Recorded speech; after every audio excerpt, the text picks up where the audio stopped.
讲到上海大爆上车论坛，伫咧昨开办，上海副市长华元表示，要来推动上海来台湾的旅游团。交通部长陈世凯今仔日表示讲，希望中国会当解除政治上的限制，但敢要解除台湾民众去中国的禁团令，嘛得爱看敢有互相对等，才来调整。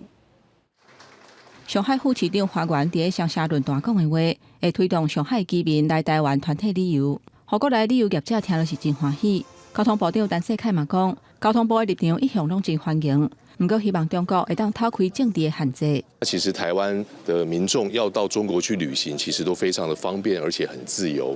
那倒是中国方面有很多的政治限制，我觉得这样就可惜了。上海就要推动旅游团来台湾，因为咱国目前还是依持民众去中国旅游的禁团令，也就是旅游业者袂当招新的旅客组团去中国佚佗。调查立委针对中国游客来台湾的议题。在立法院交通委员会是一句来一句去，只在考虑上海是不是可以过来。是，坦白讲，那真的只是一点小会了哈，不足挂齿了。好，那你要的话，你就全部都开放嘛。观光不能有政治，你管它干什么？你来消费，我就欢迎。所以这个部分很欢迎。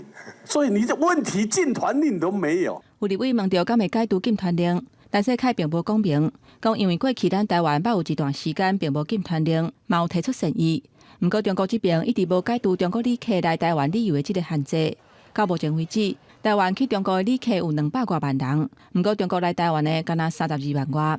未来若伫对等的情形之下，会随时来调整。全面的解除禁团令的前提是。大陆方面也有没有全面解除他们来台的旅客的限制？他们如果可以全面解除，对我们来讲就是一个很好的善意嘛，哈。是。那这个部分其实就有对等。陈世凯嘛讲，英国确实有一寡旅客去中国佚佗的时阵，发生去互调查或者是调查遐的情形，所以交通部烦恼的是中国敢会当确保台湾旅客的安全。若是有法度挂保证，就会向正面讨论的方向来发展。记者综合报道。